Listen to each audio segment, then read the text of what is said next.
going 13 seconds.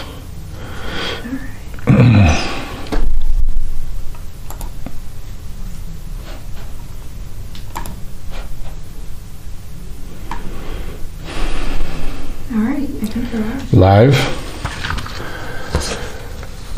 All right, welcome back, fight fans. This is episode number 161 of The Neutral Corner, and as you can see, we are live on YouTube. Thank you to everybody who's watching us live right now. For those of you who listen or watch live and all the other platforms that we're on later on, we thank you as well. Thank you to all of our Patreon supporters and everybody who supports Montero on boxing. We continue to keep growing and try to get this thing bigger and badder all the time. So those of you who follow me, you know that I am renovating a house. So I'm still in my apartment. That's why you just see a great white wall behind me. At some point, there will be a studio, and it's going to be pretty badass. But right now, we're getting all that in order. So I can see we got a few of you guys watching live. We got Kento, Ricks, Hamed, MGB Tacos on here, Johnny Boy, Diluted Dwyer, Sidner Gee, Albuquerque in the house. All right, man. Thanks so much, guys. So, yeah, TNC 161 for the week of March 9th. I am Michael Montero, your host for Boxing Monthly magazine in boxingmonthly.com. As you can see, I'm holding up the January issue because the February issue was stolen from my mail. Some prick in Atlanta has my February Boxing Monthly issue, you bastard. I will find you. And oh yeah, we're going to get even. But anyway, all right. Before we get into some news and notes, I want to give you guys your fee for this week, 161. Of course, tell everybody about the live show. Now that we're live every Monday night, 7 p.m. Eastern and 4 p.m. Pacific time. But click the little bell here on YouTube. So I think next to the, as I bumped the microphone, next to the subscription button, the subscribe button, there's a little bell. Click that. Make sure you click that because, and sometimes you have to check because YouTube, for whatever reason, will unsubscribe you and it will unbell you. Click the bell, make sure that boxing reference. Make sure that you click that so that you guys know and you're notified whenever I do a video. Okay, let's do some news and notes. So not a whole lot going on right now, right? We're kind of just waiting for things to happen. We're kind of in a holding pattern, which really sucks because I really thought that February, March, April would be a lot busier. I've talked about the World Boxing Super Series with some of the financial issues and everything. So what happened is one of their financial backers, I don't know if they went bankrupt or there was some sort of issue. I haven't gotten the really clear indication as to exactly what happened, but one of their biggest financial backers, there's an issue. It's been resolved, but it pushed everything back, right? So that kind of got things off to a bad start this year. Ivan Baranchyk officially pulled out of the World Boxing Super Series a couple weeks back. However, Sauerland has been very clear, and Schaefer as well, that the contracts that the fighters signed for the World Boxing Super Series, basically, they don't leave their promoters, but they sign over to the WBSS. So their promoters are still involved on the back end, but no longer are they running things. World Boxing Super Series kind of takes over running things for a while once you sign up for that tournament. And apparently those contracts are airtight. So Sauerland was saying that Baranchyk really, he can't leave unless he wants to face litigation. So they're going forward with his scheduled date, which I think is May, for him to fight in the semifinals. And I do think that Baranchyk eventually is going to fall back in the line and end up fighting in the semifinals, Josh Taylor over in Scotland, because he doesn't want to go into litigation, because not only is that going to cost time, it's going to cost money. He's not going to be in the ring. So there's 7-figure paydays on the line here. Some of the bonuses from the quarterfinal round were paid late, and I think that was the issue for certain fighters. all that's been resolved. I do think Baranchyk will fight in the semifinals against Josh Taylor. But also holding pattern. So Tyson Fury signs that deal with ESPN and Top Rank, right? So now, obviously, when you have a deal like that, a multi-fight, multi-year deal that's going to be tens of millions of pounds, tens of millions of dollars, the network kind of dictates terms. They kind of take over, and yeah, Frank Warren's involved, yeah, Top Rank's involved, but ultimately ESPN is going to have more say. As part of that deal, 2 fights a year for Fury have to be in the USA. He's pretty much a twice-a-year fighter, so basically he's going to be fighting in America for the next few years. Turn down the volume. Turn down the volume on the mic. All right. Guys, let me know how that is, and I'll stop screaming. Oh, yeah, okay. A couple of you guys said it was too loud. All right. Let me know how that is. If that sounds better, I could turn it down more. Trying to find volumes and all that good stuff. Let's see. Hamed asked no callers. No, Hamed, we don't have callers yet. We don't have that feature yet. We're trying to get the... You're getting the same question. Tiffany's on the opposite side here, engineering, and she's getting those questions too. Guys, yeah, we don't have the call-in feature yet. Right now, we're just trying to get the live video feature down. As you can see, we're working out a lot of kinks, and it's going to take some weeks and some months to master this. Then we'll add the call-in thing. So one thing at a time, guys. But yeah, thank you everybody here for being on. And let me make sure, okay, no one's complaining about the volume right now, so I guess we're good. Anyway, what I was saying about Tyson Fury, obviously, him with this ESPN deal, they're not going to go right into the Wilder rematch. They want to build that. They want to build up that pay-per-view. The first one did like 325,000 pay-per-view buys. They want to double that. They'd love to triple it. They're not going to, but they'd love to double that. So they're going to build it. So they want him, Fury, doing a tune-up fight, a showcase fight, whatever, to build up the Wilder rematch. It's going to happen, but we're going to have to wait. So the WBC has said, okay, cool. They've been informed by Tyson Fury that he's not going into the immediate rematch. He's taking a tune-up. So that means probably going to see Deontay Wilder fight Dominic Breazeale probably in May. Breazeale has been this mandatory forever and a day. There's kind of this weird mandatory situation with the WBC that involved Dillian White. It's probably going to be Dominic Breazeale. So that's where Wilder is going to go first. Now, should make this clear. Wilder is a network free agent. I've talked about this in the past. But there have been a lot of offers, man. Top Rank just made him an offer. The rumor is it was a 4-fight, I think, let me see. I think it was a 4-fight offer to Wilder from Bob Arum and Top Rank. I believe Eddie Hearn and Matchroom offered a 2-fight deal for him to come to DAZN. Now, you know what both of those guys were thinking there. Bob Arum, he wants to sign him so that they can bring him over to ESPN and build up that Wilder Fury series. Maybe there's 2 or 3 of those fights.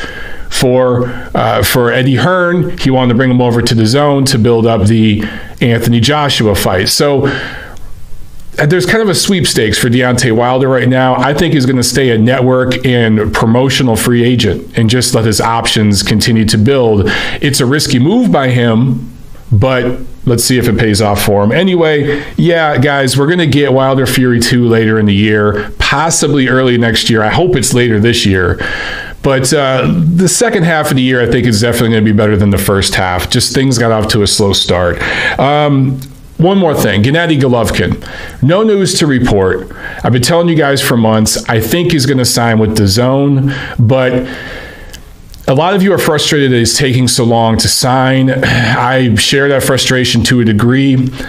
Some of you have asked my opinion as to why that's taking so long. Let me just give you my viewpoints on that. And I think that you guys got to remember, I think Golovkin was in the 2004 Olympics. 2004 Olympics, that's 15 years ago. And he got ripped off in those Olympics. He got a silver medal. He should have got a gold medal, right? He really, really feels he got ripped off in the first Canelo fight. I agree. A lot of people out there feel he won the rematch with Canelo. I think that was a close fight that could have went either way. I definitely think Golovkin won the first fight. So he feels he got ripped off and screwed by the system there. For the better part of a decade, Golovkin was toiling over in Germany, almost not a full decade, but at least half a decade over there, waiting, lined up to fight Felix Sturm, being cock-blocked by the promoters and the German power structure over there, had to completely start over here in America. And I wrote about this in a piece, my first piece I did actually for Boxing Monthly magazine. It was called Hurry Up and Wait, an article I did in Boxing Monthly magazine. And I talked about things that a lot of boxing fans are just not aware of, that Golovkin and his team had to make a lot of concessions, and they were basically making just enough money to pay for camp, to pay for trainers, to pay for cutmen, to, cover costs. Golovkin really wasn't making any money for a while there, and this is while he had a world title. Now, he didn't really beat a good fighter to get that WBA, whatever version of the title it was, I think the regular title, but technically he had a world title. And because he was going through litigation with the German promoters, he couldn't fight in Germany. I don't think he could even fight in America for a while all that was going on. So he kind of took his act on the road, and he was barely covering cost. They had to pay out money a lot of times to get guys to fight them. So after a decade or more of this crap being screwed over in the amateurs, in the Olympics, again, I'm speaking from Golovkin's point of view, being screwed over in the pros by the Nevada State Athletic Commission and the whole deal with Canelo, getting paid well for it, but still being a victim. Golovkin feels that he is finally in a power position, and he is taking his sweet-ass time, and he is going to get every single term that he wants on the contract he eventually signs. And he and only he will break it. It's not going to be Mike Coppinger. It's not going to be me. It's not even going to be the network or the promoter. It's going to be him. He will give the information. He will break the story, quote unquote, okay? Any hashtag or headline that says breaking next to Gennady Golovkin's name, if it ain't coming from his mouth, that shit ain't breaking. It's clickbait, okay? It's going to come in the next couple weeks. It's going to come very soon. I know I've been saying that shit for a couple months, but really, they know they got to get on track to line everything up for the third fight with Canelo this September. So he's got to get in the ring in May, June. They got to announce it soon, and they know that. It's going to happen, okay? That's it for news and notes, guys. Just like I said, not a whole lot going on. Let me see a few questions here. Man, there's a bunch of you in the chat. Thank you so much, man. Oh, you have one question.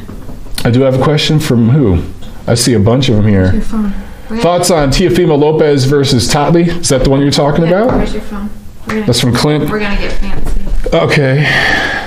I just, by the way, got my first iPhone today. I have no idea what the hell I'm doing. I'm in an Android guide, so Tiffany is guiding me on that thing. I have no idea. But Clint S. asks, thoughts on Teofimo Lopez versus Totley?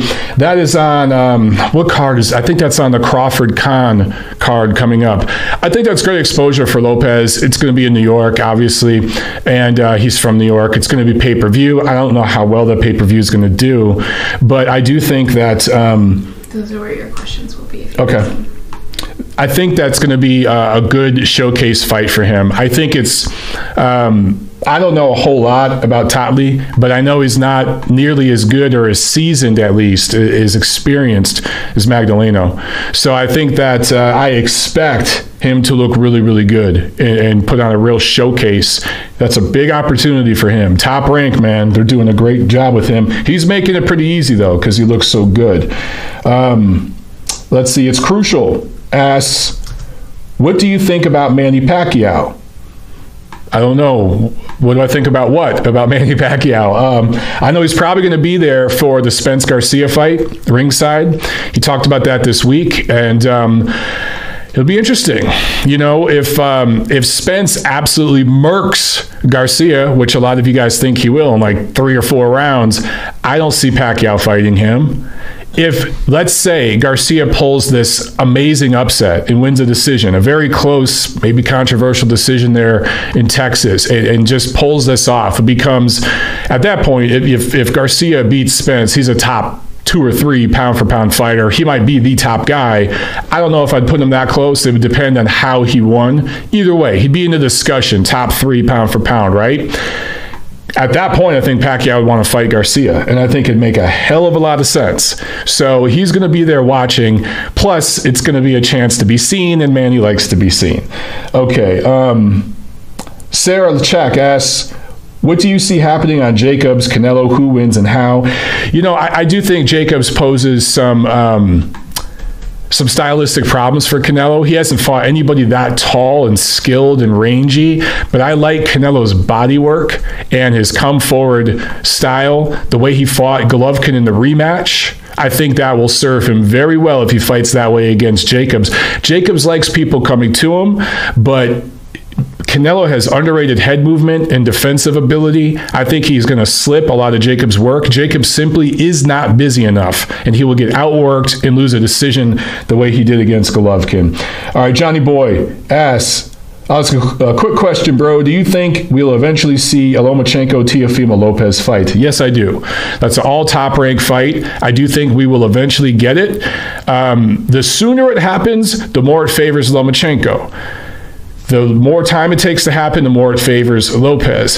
If I'm Lomachenko, I might pull a Mayweather, and he fought Canelo 5 years before he was ready for that fight. If I'm Lomachenko, I might fight Teofimo Lopez now. However, you look at the numbers, when Mayweather fought Canelo, he still brought a lot of numbers and money and fans, even though Canelo was really just a baby contender at that point. Teofimo Lopez nowhere near that popularity level. So if you're Lomachenko, why go after Lopez now? In a few years, that could be a really big fight. And I definitely think top rank will want it and Lopez will want it. I'm not so sure if Lomachenko is going to want it. We'll see. Going on top by Ozzy. Ozzy asks, let's see, what is happening with the Okendo WBA situation? Wow, Frez Okendo, the WBA. I don't know if there's any recent news on that. If there is, I missed it. So you might have to tell me. Let me know in the chat. But for years, Frez Okendo has had the WBA by the balls. There was some contract thing where he is owed an eventual shot at the WBA title for like the umpteenth time.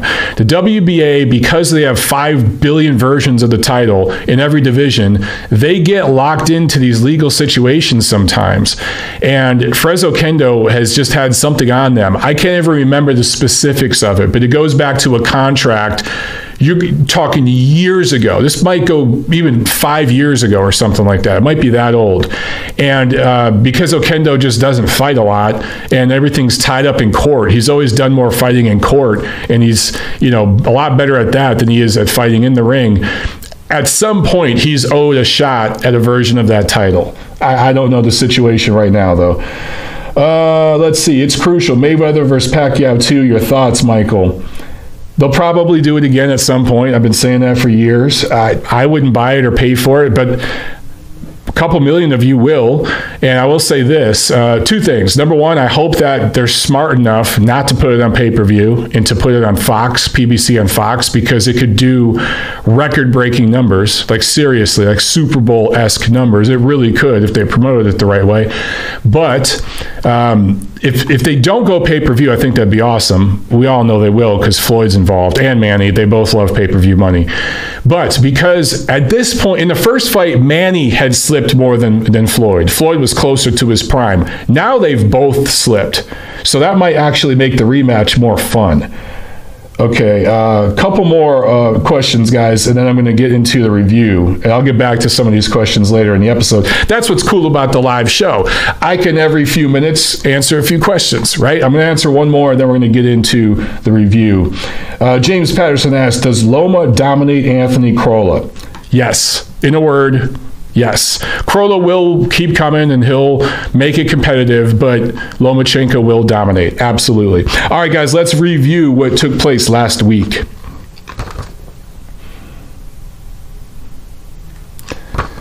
So last Tuesday, February 26th in Tokyo, minor upset, I guess you could call it. Filipino Vic Celudar scored a unanimous decision win in a 12-rounder over Japanese fighter Masataka Taniguchi, and this was the first defense of his WBO minimum weight title. I don't know if that was, you could call it an upset. I would just say a Filipino guy fighting in Japan and getting the decision. You know what I'm saying? Obviously, the Japanese fighter was favored there. On Saturday, German heavyweight prospect Ajit Kabayel improved to 19-0 with 13 knockouts. This is the former kickboxer. Beat a good, rugged, experienced veteran in Andrade Rudenko. Rudenko has lost 4 times when I was a pro, but he's never been stopped. He's stepped up and fought decent opponents 4 times and lost all 4 times. He lost to Lucas Browne, Hughie Fury, Alexander Povetkin, and now Caballel. But he's never been stopped. So, I don't think it looks bad at all that Rudenko took Caballel the distance. The fact that Caballel got the W against a guy, at that level, good. Passes this test, but it doesn't really put him ahead of guys like Lucas Browne or Hughie Fury, who beat a younger, fresher version of the guy. So the jury's still out, but for now he has passed this test. Another prospect who passed the test with flying colors Saturday in Peterborough, England on DAZN, UK featherweight prospect Jordan Gill improved to 23-0 with 7 knockouts, scoring a TKO 3 win over Emmanuel Dominguez, dropped him twice in the 3rd round before the ref stopped it. So when you look at Gill's record, doesn't look like he's very powerful, right? 23 wins, only 7 knockouts. Here's the thing, though. A lot of those fights were 4-rounders, a couple 6-rounders. I looked further into his record. He's had 5 fights scheduled for 8 rounds or more. Only 5 of the 23 fights so far have been scheduled for 8 rounds or more. In those 5 fights, he's 5-0 with 4 knockouts. So his knockout percentage is 80% in fights scheduled for 8 or more rounds. So I do think the guy's power is underrated. He doesn't have elite, world-changing, game-changing, fight-changing power, but he has respectable power, and he's proved it in these fights that go on a little bit longer. He needs some rounds to set it up, but the guy has respectable power. The only guy to take him past the 7th round is a UK journeyman gatekeeper-level fighter named Jason Cunningham, who also just took Michael Conlan the distance, and a couple years back took Khalid Yafai the 10-round distance. So he's a good, quality, rugged guy, and he's the only person who's been able to go past the 7th round with Gill so far. So good-looking featherweight prospect out of the UK. I know you guys over there are excited about him, Jordan Gill. Now, here in the United States at Barclays Center on Showtime, in the main event, well, let's talk about the co-main, heavyweight action. Cuban, 40-year-old. They called him 40 years old in the broadcast. He's in his mid-40s, but he looks like he's in his 50s. Luis Ortiz scores a 10-round unanimous decision over German-based Romanian Christian Hammer. And Ortiz, look, this was competitive. Hammer actually landed some nice counter right hands, bloodied up Ortiz's nose, slowed him down visibly in the later rounds. But in between those little one shot at a time that Hammer would land, Ortiz was landing all kinds of shit. He had a beautiful jab all night, nice body work that visibly bothered Hammer, who has a soft midsection. However, after the 6th or 7th round, Luis Ortiz just slows down.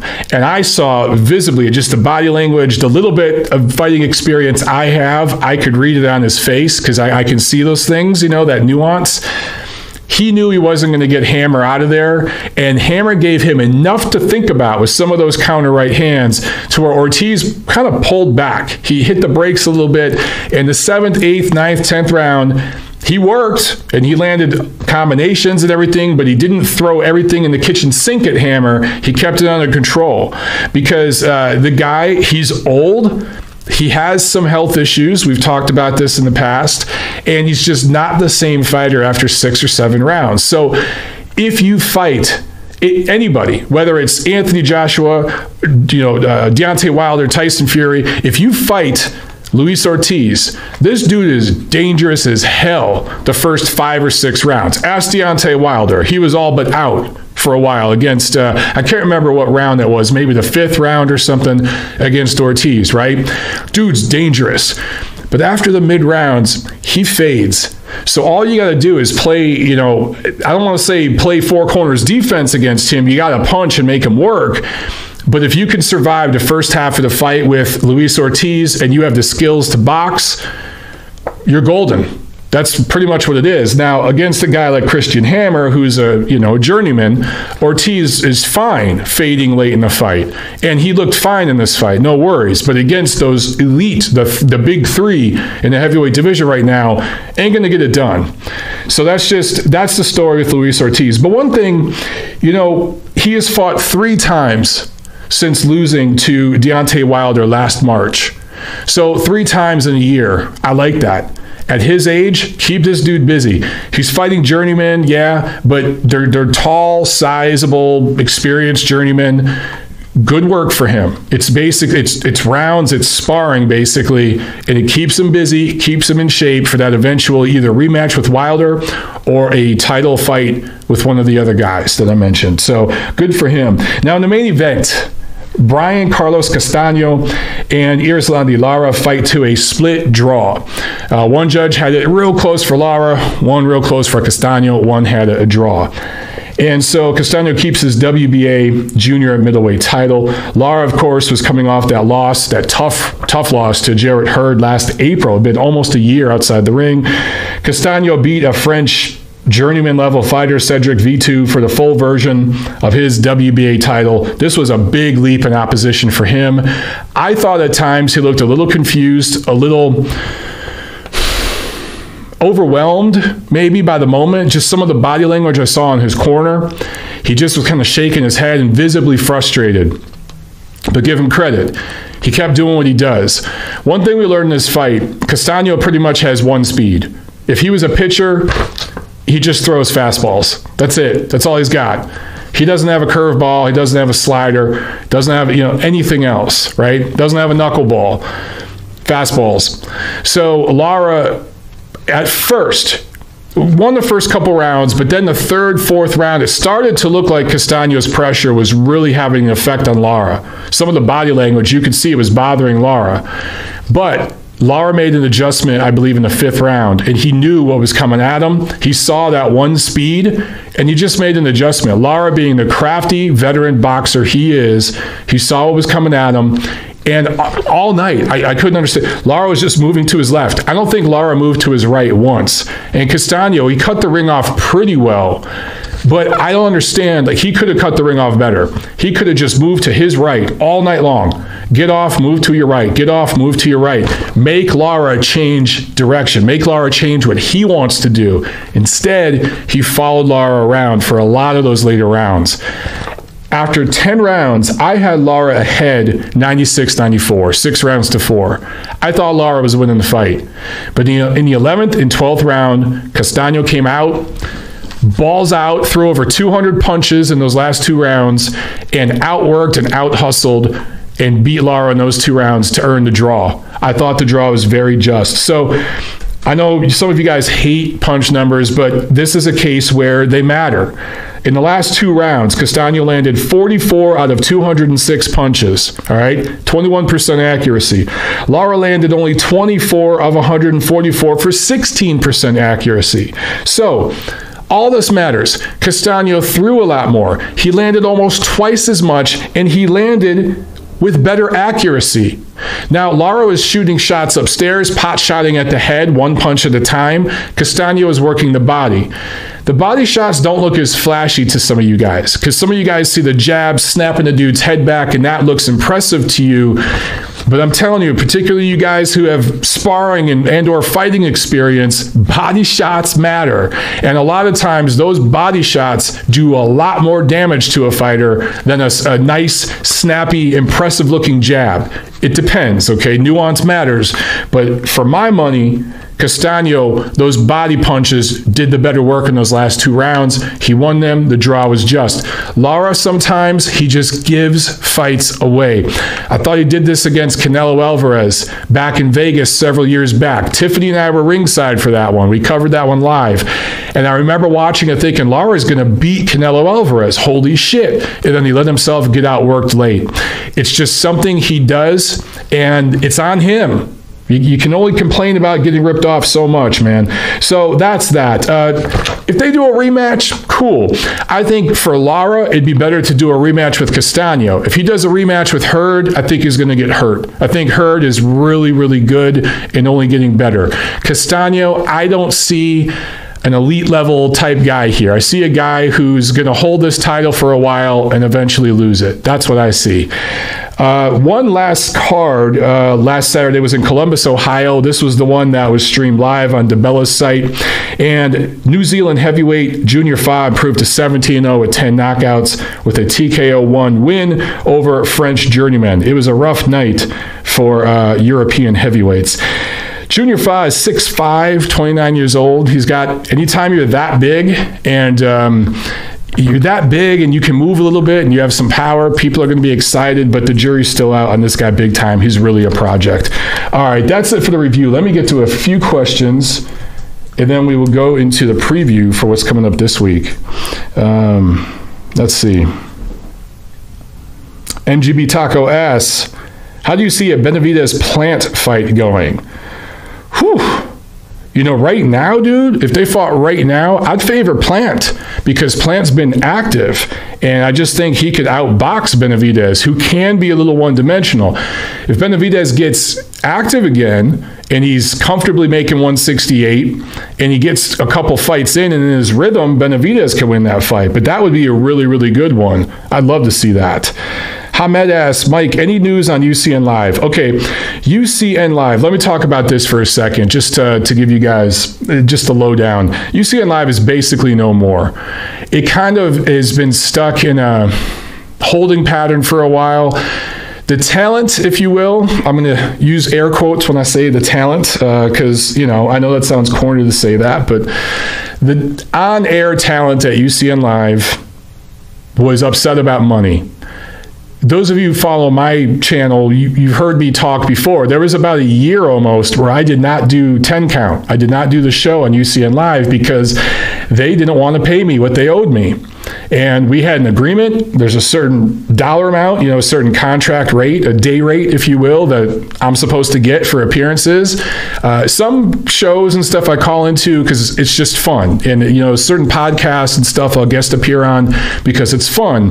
But for the most part, you know, I don't do free work no more. I did a few years of that shit to build myself up. No, I'm getting paid for this shit now, okay? So if I'm doing work for you and I'm doing an entire day of taping your show, you're going to pay me my day rate. So for a while, they didn't want to pay me what they owed me.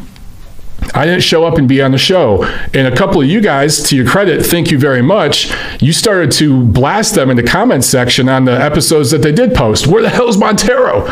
Well, they saw those comments, so thank you, because they eventually called and they eventually paid up.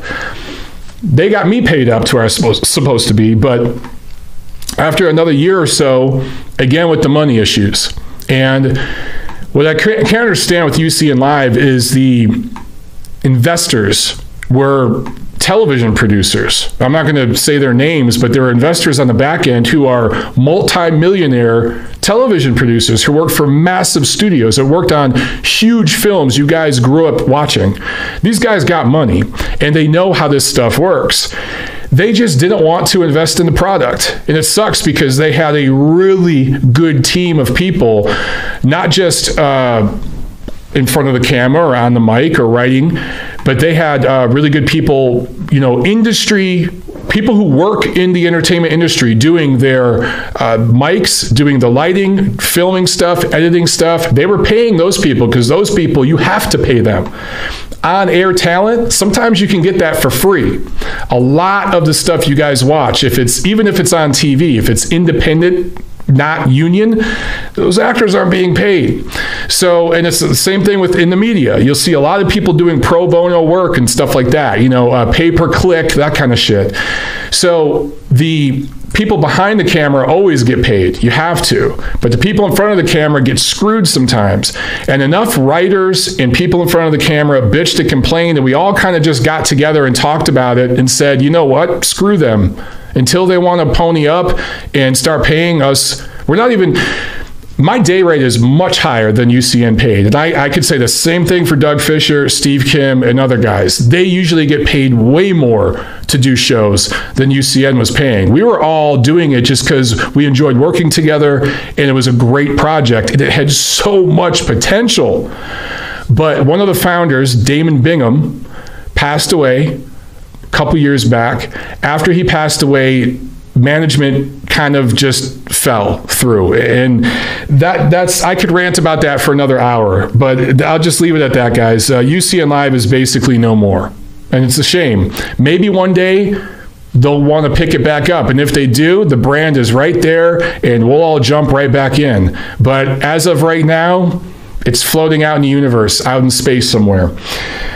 Azie asks, they say, talking about the Fresno Kendo situation, they say Okendo rejected the Char fight. He should lose his position if so. I don't know why he would reject the Manuel Char fight unless it wasn't the version of the title he wants. But it all comes down to the contracts, man. If it says somewhere in the contract, and if the WBA is smart, they would put this in there. If fighter X turns down title fight within X amount of days, this deal is null and void. If it says that somewhere in there, then Okendo's gone. If it doesn't say that, Okendo, knowing him and his personality, he will take money out of his kid's future college fund to pay a lawyer to continue suing the WBA, because that's just the kind of guy he is. Sebastian O asks, what do you think of Jacobs trying to skip the same day weigh-in against Canelo? Look, guys, there's a lot of back and forth with Canelo and Jacobs and the rehydration and the weight stuff. I don't make anything of it. Jacobs is trying to come in as big as he can, just the way he did against Golovkin.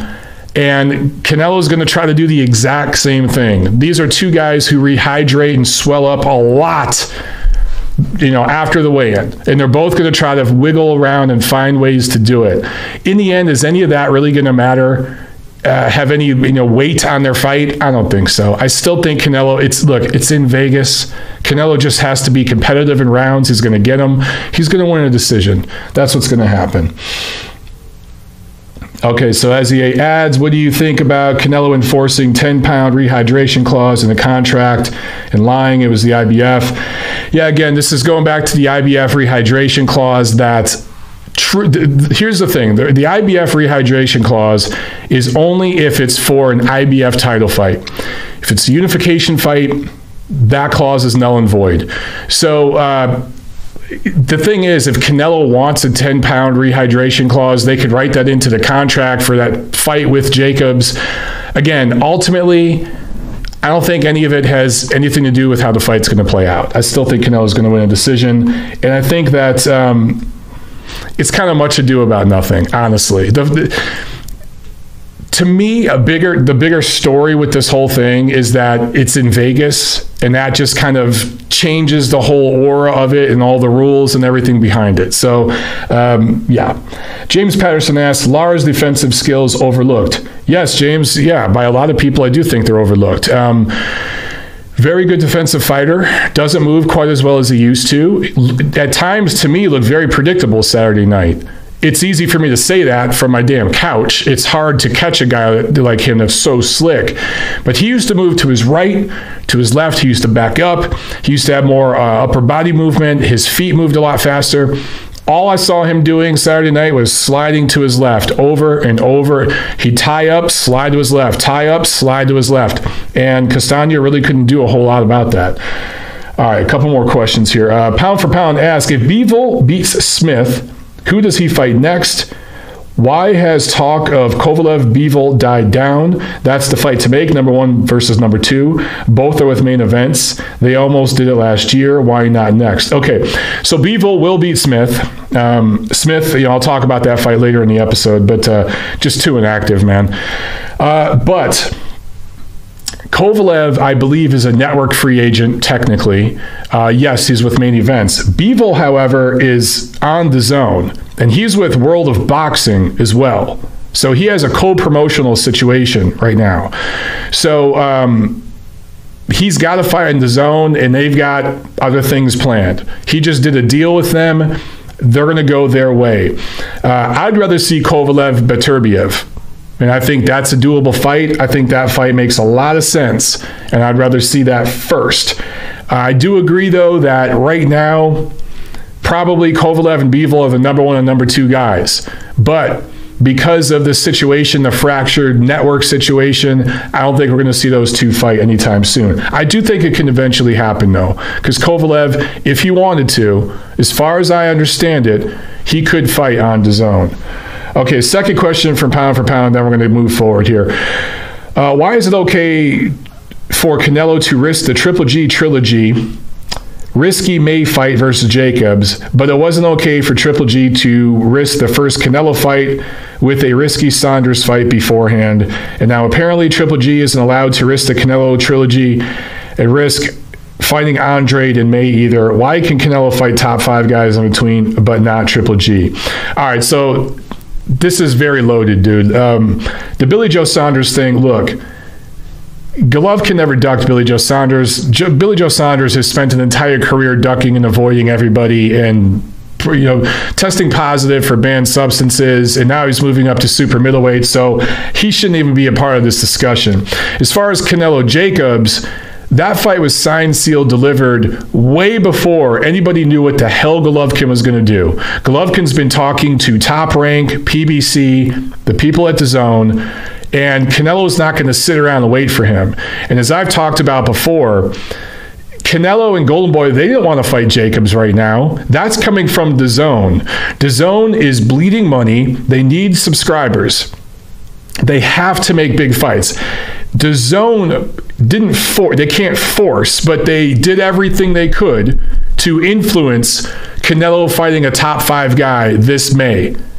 They would prefer it be Golovkin. Golovkin hadn't made a decision yet, so they had to go forward with somebody. And the only guy that could even come close to bringing in subscribers, you know, like Golovkin could, would be Jacobs. That's the next best middleweight, right? It's the same thing DAZN's doing with Anthony Joshua, where they wanted to fight over in the UK in April. DAZN said, no, dude, we're throwing all this damn money at you guys in Matchroom too, right? They have to deal with Matchroom more than Joshua. But so Eddie Hearn, look, you got to bring this dude over here in America. We need subscribers. We need Anthony Joshua in the USA. So that's more on DAZN. As far as Golovkin, dude, again, as I said in the opening of this episode, Golovkin's, in his viewpoint, okay, has made so many concessions throughout his career, and he's been kind of screwed by the system more than once. Even going back to the amateurs, to the Olympics, where he, by rights, should have a gold medal, but was ripped off in the Olympics. He is not going to let anybody dictate terms for him. There is no way in hell he would fight a Demetrius Andrade right now as a tune-up after... Dude, look at his schedule. I understand the Vanes Martirosyan fight. I know, yeah, that wasn't a top name. The only reason he fought Martirosyan is because Canelo failed a drug test. It would have been, if not for that, Jacobs and then Canelo twice. So dude's been on a tear, okay? If he wants to come back and fight somebody like a Martirosyan to get in the ring and make some money, and it's a tune-up, yeah, but it's more money-making, brand-building, building for the Canelo fight. Dude, that's his prerogative. That's just, he's at that stage of his career. I think Golovkin is 2 or 3 fights and retiring. I think he's thinking about post-retirement. He's thinking about business.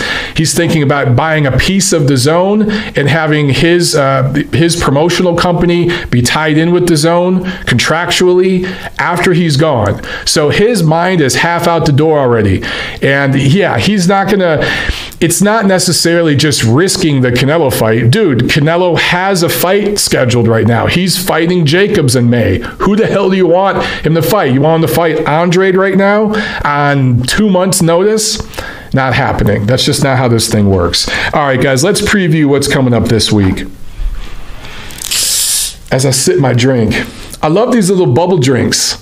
Sugar-free, carbonated, like pop, but no sugar. Soda. Or soda. I call it pop. I always will. The bubbles pop. That's why it makes sense. Okay, Friday, March 8th, there's a Telemundo card from Mexico City and a DAZN card from Milano, Italia. So you guys check those out.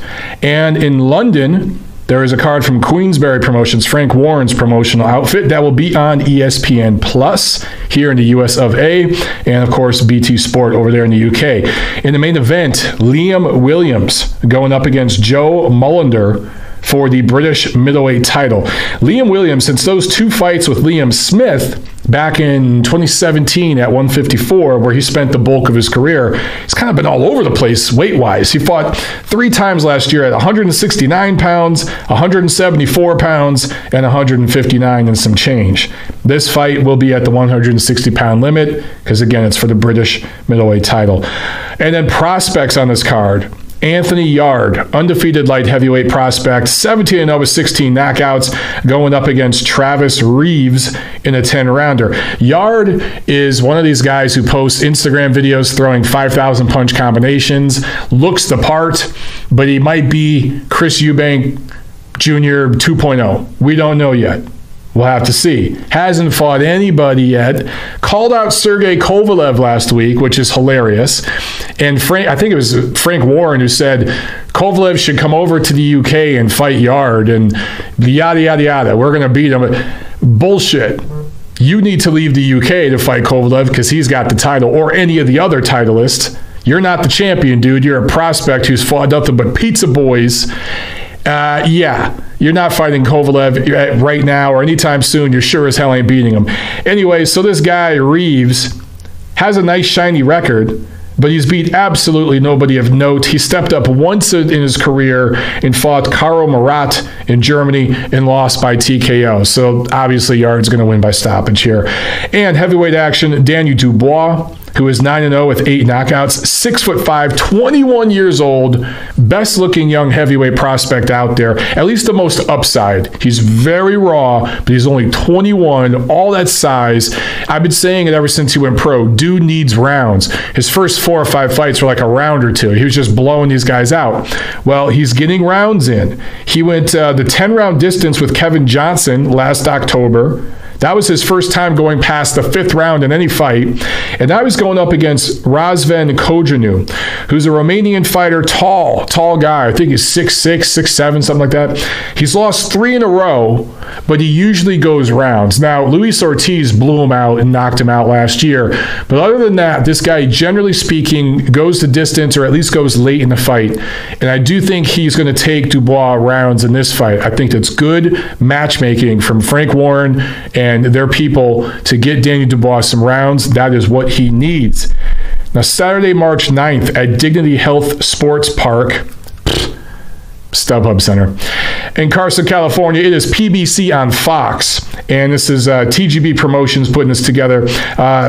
Tom, he pretty much does most of PBC's promoting west of the Mississippi. If it's in Texas or Cali, TGB Promotions is doing the card. In the main event, Shawn Porter going up against Yordenis Ugas, the first defense of Porter's WBC welterweight title that he won against Danny Garcia last September. Porter 29-2-1 with 17 knockouts. Ugas 23-3 with 11 knockouts. Ugas is a couple inches taller, but the reach is the same. Cuban-born, now lives and trains out of Miami. He has 3 losses, but 2 of them were controversial. They were like split decision losses that you could argue should have won. He only has 1 legit loss, and that was to Amir Imam, which was a unanimous decision loss. So he's never been stopped. He won an eliminator on the undercard of the Porter Garcia card. So he earned this title shot. So good for him. And that is the headliner of that PBC card. There's a bunch of fighters on the undercard, including Robert the Ghost Guerrero. Yeah, he's still fighting. And then, so that's on the West Coast. On the East Coast, upstate New York, Verona to be exact, Turning Stone Resort and Casino, a card with a bunch of promoters working together. World of Boxing, Main Events, Matchroom, DeBella Entertainment, Star Boxing, putting this whole thing together. In the main event, Dmitry Bivol going up against Joe Smith Jr., defending his WBA light heavyweight title. This is his first fight of 2019, first fight since he beat Jean Pascal by unanimous decision in November. For Smith, he has only fought 1 fight, and it only went 1 round. He scored a first-round knockout. So he's fought 1 round. since losing and breaking his jaw against Sullivan Barrera in July of 2017. So do the math here.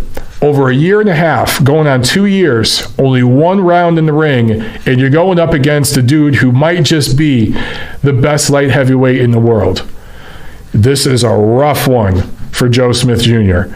And I think Joe DeGuardia at Star Boxing really did a shit job taking advantage of the momentum this guy once had when he beat the Polish fighter. Oh, I can't think of his name right now. He scored a upset knockout on a PBC card and then fought Bernard Hopkins, knocked him out of the ring and into retirement. Right? Andres Fonfara. He beat Andres Fonfara by knockout, and then Bernard Hopkins by knockout. Had all this momentum, burst onto the scene, and they just did not capitalize. And now he's going in there, and man, this could get really ugly. It could get real ugly. We'll see. He's a physical, strong guy, and he might be rough and competitive early on with Bivol. But one round in almost 2 years, and Bivol's been in there getting a lot of experience. Just went 12 rounds with a veteran like Jean Pascal. I don't know, man. In the co-main of this card, Maurice Hooker going up against Mikel Lespierre, a Brooklyn fighter originally from Trinidad. Lespierre has a record of 21-0-1. Extremely weak opposition, though. For Hooker, this is the second defense of his WBO junior welterweight title. Also on this card, Sergey Kuzmin, heavyweight prospect out of Russia, 14-0, a stablemate of Dmitry Bivol, and Brazilian middleweight Yamaguchi Falcao, fought in the World Series of Boxing, a very, very decorated amateur Olympian, 16-0. He's going to fight on that card as well. So that's it for the preview, guys. Let's get to some more questions here, and then we'll wrap it. The first live episode of the Neutral Corner. Just think, man, 5 years from now, we're going to be sitting here in a studio. You guys are going to be calling in every week. We're going to have guests calling in, fighters, managers, other media members calling in at the top of the episode. We'll be chatting on the phone. It's going to be great, man. I could just see it right now. Okay. MGB Taco asks, is there going to be a rehydration clause for Garcia Spence?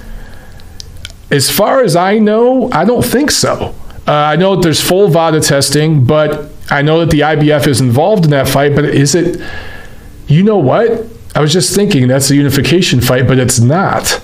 If the IBF is the only title on the line there, then yes, there would be a rehydration clause. So the IBF, if it's only the IBF title, guys, correct me if I'm wrong, but I don't think Garcia has the title. Yeah, he doesn't have a title at welterweight. He's never really even fought there. So, yeah, I think that there would be a rehydration clause because it's only an IBF title fight. So, you know, I think that obviously works for Garcia. That helps him out. Sarah asks, where do I see Kovalev going from here? I see Kovalev going for a unification fight. At this time, he wants money, and I think he would stamp his passport and travel if he had to. He wants to get paid. A couple more fights, go for a unification. I'd love to see him fight Beterbiev. I think that'd be awesome. Peter Thomas asks, who do you think Usyk should fight first at heavyweight? Well, Peter, he's trying to fight Alexander Povetkin, but Povetkin is kind of balking at that. They were going to do Usyk-Povetkin in Chicago this spring, and everything was kind of agreed to, but Povetkin says he wants a tune-up before fighting Usyk, which is kind of odd. I don't really understand that. I mean, dude, you just fought AJ. So I don't know what's going to happen there, but if Usyk can't get Povetkin, it's going to be somebody on that level. I think a heavyweight name, but someone who's kind of faded, you know, and past their prime, that would be a Povetkin. A guy who doesn't hit quite that hard. It would be awesome to see him fight a guy like Luis Ortiz or something like that, but just promotionally, that can't happen. But somebody on that level. You know, he's obviously not going to jump right into a title shot. I think he needs 2 or 3 fights, and then he could go for Anthony Joshua. And I do think they're definitely going to fight Anthony Joshua in London in a year or two. It's absolutely going to happen. In fact, that fight will probably happen before the AJ Wilder fight happens. Hamed asks, Will Wilder Joshua happen before 2020? Oh, perfect segue. No, it will not happen this year. So before 2020 would be 2019. That would be this year. That fight ain't happening this year. No way in hell. Sarah asks, do you see a case against Hearns and the Zone in regard to the Muhammad Ali Act? I think you mean Eddie Hearn and the Zone.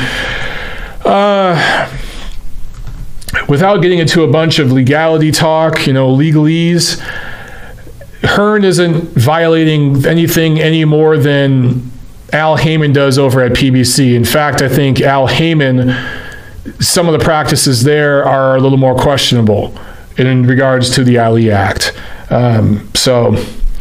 Yeah, I think everything's pretty airtight on that. Oleg asks, Eddie Hearn planning Usyk versus Povetkin for heavyweight debut May 18th. Just talked about that. What do you think about this fight? I just talked about that. I think it'd be a great first fight for Usyk in the heavyweight division. I think it'd be perfect matchmaking. It's still risky as hell because Povetkin's very crafty, still at least top 10, maybe still a top 5 heavyweight, but at least top 10. And I do think that there's a risk of him catching Usyk with one of those counter hooks and hurting him bad. I think also just demographics-wise, you have 2 Eastern European fighters. If they fought in Chicago, where there's a big Eastern European population, I think it'd do good numbers. I think it'd make a lot of sense. I hope that all this talk of Povetkin wanting a tune-up fight first, I hope that's just him negotiating for more money. Maybe that's all that is, and it does happen. Punch for Pound asks, I'll add Tiffany. Oh, sorry. Triple G's legacy was stolen from him in his prime. Oh, so you must be chatting with him. No, you wanted me to jot down the question? Oh, you wanted me to? Okay. So Punch for Pound asks, Triple G's legacy was stolen from him in his prime, so shouldn't he be making up for lost time? Facing as many Andrades, Canelos, etc., as close together as possible, as often as possible. In theory, yes, but you have to understand, dude, this era of boxing is so different than the 70s and everything. Setting up a pay-per-view fight, now with all the network and legal issues and the promoting it and everything else, and then the sanctioning organizations, you get all of them involved. There's all these mandatories, there's step-aside money and all this stuff. Dude, it's impossible. When you get to a certain level, it's very difficult to fight more than twice a year unless you're going to take, tune-up fights or, showcase type fights against lesser opponents, because those are easier fights to make. Regardless of what you feel about Demetrius Andrade, and I think he's a real talent. I think he's a stylistic nightmare for anybody between 154 and 168. He's not a big name, but that dude ain't fighting Canelo. He ain't fighting Charlo. He ain't fighting Golovkin. He ain't fighting Jacobs. He ain't fighting any top middleweight unless he gets paid a ton of money. That probably means pay-per-view, because now on the Zone, you don't have pay-per-view, okay, mind you. But he could fight Canelo or Golovkin. He's going to want so much money. The dude's kind of delusional. I don't know if he's worth that kind of money yet. So if you're Golovkin and the Zone, think about this. It's not just Golovkin making decisions here, guys. It's the Zone. It's Golden Boy. It's the sanctioning organizations. All these people have to get in a room and try to plan and play chess 2 or 3 moves down the line, 12, 18 months down the line. If the goal is Canelo Golovkin 3, and that's the big money maker that's going to make you tens of millions of dollars and get everybody's budget sheet in the black for 2019, well, you got to get that all squared away. Andrade's going to muck that shit up. Jacobs, for what it's worth, made the deal with Canelo very, very easy. Very, very easy. Andrade ain't going to do that. So for Golovkin, dude, at this point in his career, fighting 3 or 4 times a year ain't going to happen. He's too old, and there's too much at stake. When there's a potential for $50 million on the line, you're not going to rush it. It's just not going to happen. I'm just reading some more of your comment about him wasting his career. Dude, the thing with Andrade, I want to see Andrade in against the top guys too, but I want to see Andrade fight somebody first that's worth a damn. I want to see Andrade beat somebody that's in the top, at least borderline top 5 before he's even deserving of Canelo or Golovkin. Jacobs is every bit deserving of the Canelo fight. He fought Golovkin. He fought Derevianchenko, right? So like, he deserves it. What the hell has Andrade done? He just... I'm not trying to, I'm not trying to bash the guy, but he's not quite as bad as Billy Joe Saunders, but he's almost like him. Dude just needs to get in there and fight. And if he is exciting, if he beats top guys, fans are going to demand the fight with Golovkin, with Canelo, and then it becomes worth the money. It makes, instead of making $15 million, it makes $30 million. And then they can pay Andrade the $10 million he wants. Until that happens, dude, he ain't going to get that fight. It's a catch-22. It's Crucial Ass. Awesome on your first live ever show. Yeah, I agree. Where do you see the Charlo brothers for the rest of this year, despite Jermell losing a title? Do you think one of them will fight either Canelo or Triple G? I don't see either of them fighting Canelo or Triple G, sadly, because they're in the PBC. They're going to have to go over to the Zone to fight Canelo or Golovkin once he, I believe, signs with the Zone. I think that's coming pretty soon. For Jermell, who lost his title, he's going to get a rematch with Tony Harrison. He will win that rematch. I want to see him win that rematch and then fight Jarrett Hurd. That's a huge fight. That is an important fight. The winner of that fight suddenly becomes a brand. The winner of that fight can move up to 160, and they're a major player in that division automatically. Much bigger player than Jermall, who's done absolutely nothing there. I will say this. Jermall does have a WBC mandatory situation, right? So the sanctioning organizations can force some of these fights to happen that the network division is preventing. So perhaps the WBC is not going to get in the way of Canelo Golovkin 3. That's happening this year. But perhaps the winner of that fight has to fight Jermall Charlo next. That would be early 2020. So it is possible then. However, dude, you just never know what could happen. Let's say Canelo wins that fight, beats Triple G, but let's say it's another controversial split decision win, and a lot of people think Golovkin won. Man, they might do it a fourth time.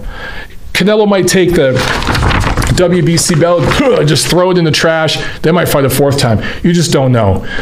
I'm losing my freaking voice. Oh, man.